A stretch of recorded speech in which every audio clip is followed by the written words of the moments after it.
Good morning friends. आज मैं आप लोगों के लिए एक बहुत ही इम्पोर्टेंट बुक लेकर आई हूँ, आधुनिक भारत का इतिहास यानी modern history of India. Vipin Chandra की लिखी हुई ये बुक आप लोगों में से बहुत सारे लोग जानते होंगे। यूपीएससी की तैयारी करने वाले, गवर्नमेंट सर्विसेज की तैयारी करने वाले या फिर हिस्ट्री के स्टूडेंट्स इस बुक से भलीभांति परिचित होंगे, क्योंकि ये बुक मॉडर्न इंडिया की एकमात्र सबसे ज़्यादा विश्वसनीय और सबसे ज़्यादा पढ़ी जाने वाली बुक है।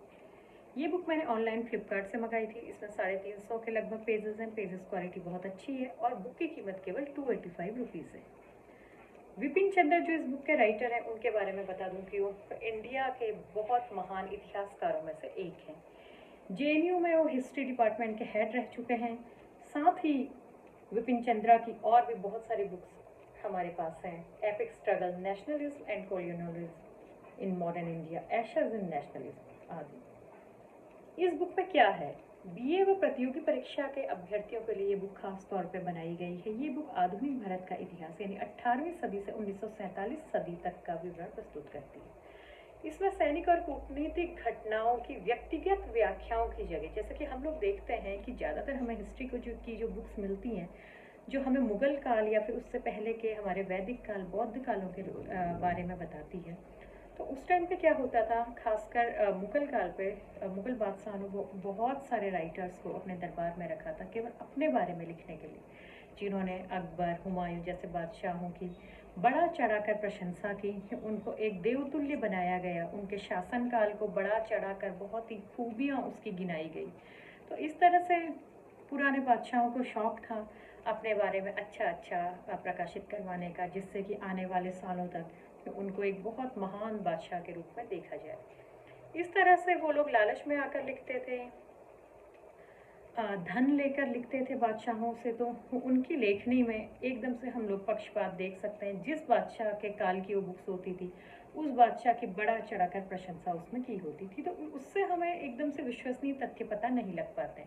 विश्वसनीय तथ्य हमें ऐसे ही किसी निरपेक्ष व्यक्ति से पता लग सकते हैं, जिसने किसी लालच से दूर रहकर, सरकारी छत्र छाया से दूर रहकर ये हिस्ट्री के बारे में लिखा हो। इस तरह से हम लोग देखते हैं कि हमारे हिस्ट्री के बुक्स में पहले पाठ्यक्रम में मुगल काल को बहुत ज़्यादा डिटेल से बताया जाता था, लेकिन अब धीरे धीरे पाठ्यक्रम चेंज हो रहा है और नई शिक्षा नीति में देखा गया है कि हिस्ट्री से केवल वही चीज़ें हमें पढ़ाई जाएं जिनमें प्रॉपर फैक्ट्स हों, सही फैक्ट्स हों और व्यक्तिगत विशेषताओं का कम से कम उल्लेख हो।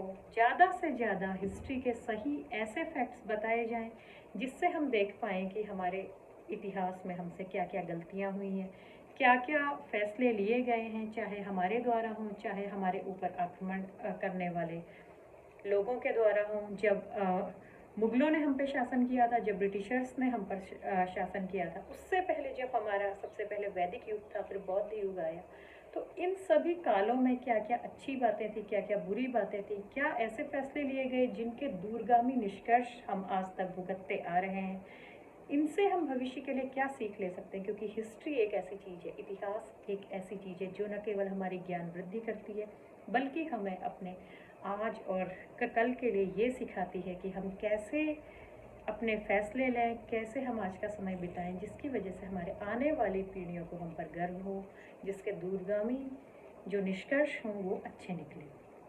इस तरह से विपिन चंद्रा जी ने जो बुक लिखी है, एकदम से सही समय काल 1800 से आज़ादी तक लिखी है, जिस पर बहुत कम ध्यान दिया गया है, जिसमें हमारे देश में क्रांतियाँ हुई थी ब्रिटिशर्स के खिलाफ। अपने अपने स्तर से राजाओं ने क्या क्या कार्रवाई की, कैसे कार्रवाई की, उसमें क्या क्या कमियाँ रही, ये सारी चीज़ें हम लोग इसमें देखते हैं। इस पुस्तक में 18वीं सदी के भारतीय समाज, तत्कालीन अर्थव्यवस्था और राजनीति पर जो चर्चा की गई है, उससे उन ऐतिहासिक परिस्थितियों का संकेत मिलता है जिसमें एक विदेशी व्यापारी कंपनी ने कैसे भारत जैसे बड़े भूभाग पर कब्जा कर लिया। इसमें ब्रिटिश साम्राज्यवाद के स्वरूप और उसके द्वारा अपनाई गई नीतियों की भी विस्तृत व्याख्या की गई है। एक बहुत ही अच्छी बुक है, हमारी नॉलेज बढ़ाने के लिए बहुत अच्छी है। ये बुक हम सभी को जरूर पढ़नी चाहिए, चाहे हम लोग गवर्नमेंट एग्जाम दे रहे हों, चाहे नहीं दे रहे हों। अपने देश को समझने के लिए, अपने पास्ट में जो महान विभूतियाँ हुई हैं, कैसे उन्होंने हम लोगों को आज़ादी दिलवाई, कैसे कई लोगों के बलिदान के बाद आज हम लोग भारत को एक विकासशील देश, एक अच्छा लोकतंत्र और एक काफ़ी पावरफुल कंट्री बना पाए हैं, इस चीज़ को समझने के लिए, कृतज्ञ होने के लिए हमें ऐसी बुक्स जरूर पढ़नी चाहिए। विपिन चंद्रा जी की लिखी हुई ये बुक अपने आप में काफ़ी यूनिक बुक है, सबसे ज़्यादा पढ़ी जाने वाली बुक है। इसमें 18वीं शताब्दी के पूर्वार्ध में भारत, यूरोपीय कंपनियों के व्यापारिक केंद्र और कई सारे जो अधिवेशन हुए थे हमारे कांग्रेस के, नेहरू गांधी के समय के, उन सभी चीज़ों के बारे में बताया गया है। यह पुस्तक इतिहास के उस काल का वर्णन करती है जिसे आज ब्रिटिश काल के रूप में जाना जाता है। यह वर्णन मुख्य रूप से भारत में राष्ट्रवाद और उपनिवेशवाद पर किए गए शोध और इस पर प्रकाशित विभिन्न ग्रंथों पर आधारित है। काफ़ी मेहनत के बाद, काफ़ी शोध के बाद ये बुक लिखी गई है। इसमें कोई भी बात काल्पनिक नहीं है। इस बुक के चैप्टर्स हम लोग देखेंगे। इसकी जो भूमिका बांधी गई है 18वीं सदी में भारत की, और भारत में समाज की क्या स्थिति थी, क्योंकि हिस्ट्री में हम जब भी देखते हैं तो समाज की जो कंडीशन होती है उस वक्त धार्मिक हो, चाहे सांस्कृतिक हो, चाहे आर्थिक हो, ये सारी चीज़ें उसमें सम्मिलित होती हैं। जैसे कि हम लोग देख सकते हैं रणजीत सिंह पंजाब में थे, पंजाब में कैसे सिखों की शक्ति का उद्भव हुआ, उनका क्या योगदान रहा, मराठा शक्ति का उत्थान कैसे हुआ, कैसे पतन हुआ, जनता की सामाजिक आर्थिक क्या वहाँ पर व्यवस्था रही। फिर भारत में जब यूरोपियों का आगमन हुआ, बंगाल पर कैसे यूरोपियों ने अपना अधिकार किया, वो सारे क्या हमारे लूज पॉइंट थे, क्या वीक पॉइंट थे, जिनसे एक मुट्ठी भर अंग्रेज हमारे देश को कब्जाते चले गए। मानचित्रों के साथ हम यहाँ पर देख सकते हैं, ये हमारा मानचित्र 1857 की जब क्रांति थी तब भारत का क्या मानचित्र था। हर काल के इसमें बिल्कुल रिलायबल मानचित्र भी दिखाए गए हैं। हम इस बुक को न केवल मनोरंजन बल्कि एक हम डिटेल डाटा, एक शोध और एक मेहनत के रूप में हम इसको देखते हैं। इसमें बाकी चीज़ें भी दी गई हैं, जैसे राजा राम मोहन राय, स्वामी दयानंद सरस्वती, विधवा विवाह, औरतों को शिक्षा का हक, ये सारी चीज़ें कैसे कैसे समाज में हासिल हुई। 1857 का विद्रोह जो एक टर्निंग पॉइंट था, उसमें क्या रहा, विद्रोह के सफल असफल होने के क्या कारण रहे, उसके बाद 1857 के बाद अंग्रेजों ने क्या क्या प्रशासनिक परिवर्तन यहाँ पर किए। बर्मा का जब अधिग्रहण हुआ था, आप लोग देख सकते हैं 1826, 1832 कैसे कैसे इसका मैप चेंज होता रहा। ब्रिटिश शासन का आर्थिक प्रभाव क्या रहा, कैसे किसान दरिद्र होते गए, कैसे भीषण अकाल पड़े, आधुनिक उद्योगों का विकास कैसा रहा, और कैसे वो थोड़ी बहुत चीज़ें थी जो अंग्रेजों के आने से चेंज हुई। भारत में राष्ट्रवादी आंदोलन 1858 से 1905 तक कैसे चले। उसके बाद जब गांधी नेहरू का काल आया तो उसमें क्या क्या हमारे प्रयास हुए भारत को आज़ादी दिलाने के लिए, कैसे नरम दल गरम दल बने, उग्र राष्ट्रवाद का विकास कैसे हुआ, उसमें छात्रों, किसानों, महिलाओं, इन सब की क्या भूमिका रही।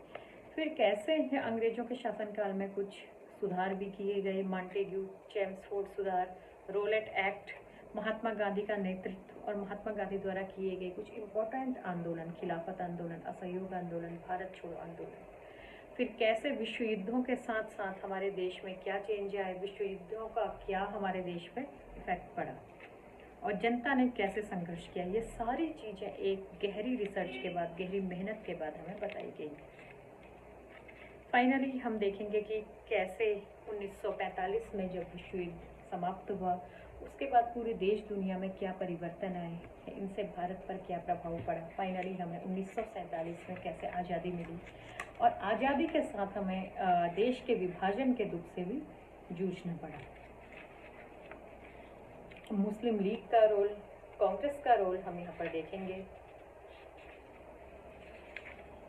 और जब ये विभाजन का दौर आया था, जब बहुत ज़्यादा दंगे हमारे देश में हो रहे थे, इस काल के बारे में नेहरू ने लिखा था कि भय और घृणा ने हमारे मन को जकड़ लिया था और सभ्यता के सारे बंधन टूट चुके थे। एक दरिंदगी के बाद दूसरी दरिंदगी देखने में आई थी, जिसमें फाइनली हमारे देश के नेताओं को मजबूर होना पड़ा था देश के विभाजन के लिए। उसके बाद महात्मा गांधी जी की हत्या कर दी गई। फिर कांग्रेस में क्या परिवर्तन आए, नेहरू को प्रधानमंत्री बनाया गया। इस तरह से हमारी आज़ादी का लंबा संघर्ष खत्म हुआ और अंग्रेज भारत से चलिए 1950 में फाइनली हमारा संविधान बना, अपना संविधान। उससे पहले हम लोग अंग्रेजों के बनाए कानूनों से चल रहे थे। और आखिर हमारे संविधान में, जिसमें बाबा राव अम्बेडकर की भी बहुत बड़ी भूमिका थी, वो सारी क्या चीज़ें डाली गई, कैसे हमारी जो सामाजिक बुराइयां थी जैसे अस्पृश्यता और स्त्रियों को समान अधिकार नहीं थे, समाज बहुत गहरी जाति धर्म की खाई में बटा हुआ था, कैसे इन सारी चीज़ों के उन्मूलन के लिए काफ़ी मेहनत करके 2 साल 11 महीने की मेहनत के बाद हमारा संविधान हमारे हाथों में आया। ये सारी चीज़ें बहुत ही इंटरेस्टिंग तरीके से, बहुत ही एक फैक्ट्स के साथ, उस टाइम के मैप्स के साथ एक सीरीज़ से हम लोग इस बुक में पढ़ सकते हैं, जान सकते हैं। बहुत ही अच्छी बुक है हमारी नॉलेज बढ़ाने के लिए, अपने देश, अपने संस्कृति, अपने लोगों के द्वारा किए गए बलिदान को समझने के लिए काफ़ी अच्छी बुक है। तो आप लोग ये बुक ज़रूर मंगाइए। अगर आप लोग स्टूडेंट्स हैं तो फिर तो ये बुक आपके लिए मस्ट है। इस बुक को पढ़कर बताइए आप लोगों को ये बुक कैसी लगी। अगर आप लोग हिस्ट्री में इंटरेस्ट रखते हो, ऐसे ही और बुक्स पढ़ना चाहते हैं, या फिर भारत की आज़ादी से रिलेटेड और आप लोग अच्छी बुक्स और विश्वसनीय बुक्स के बारे में जानना चाहते हैं, तो प्लीज़ मुझे ज़रूर बताएं। मैं आपके लिए ऐसे ही और राइटर्स की बुक ज़रूर लेकर आऊँगी। इस बुक को पढ़कर मुझे बताइए आपको ये बुक कैसी लगी। और ऐसे ही नई नई और अच्छी बुक्स के रिव्यू के लिए हमारे चैनल को प्लीज़ लाइक, सब्सक्राइब और शेयर करना ना भूलें। क्योंकि दुनिया में बहुत सारी बुक्स हैं, हम लोग सारी बुक्स नहीं पढ़ सकते हैं, तो हमें ये जानना बहुत ज़रूरी है कि हम लोग कौन सी बुक्स पढ़ें और कौन सी छोड़ें। इससे हमारे समय और एनर्जी दोनों चीज़ों की बचत होगी। इसीलिए मैं आपके लिए केवल बेस्ट बुक्स ही लेकर आती हूँ, जो बुक्स आपको ज़रूर पढ़नी चाहिए। Thank you.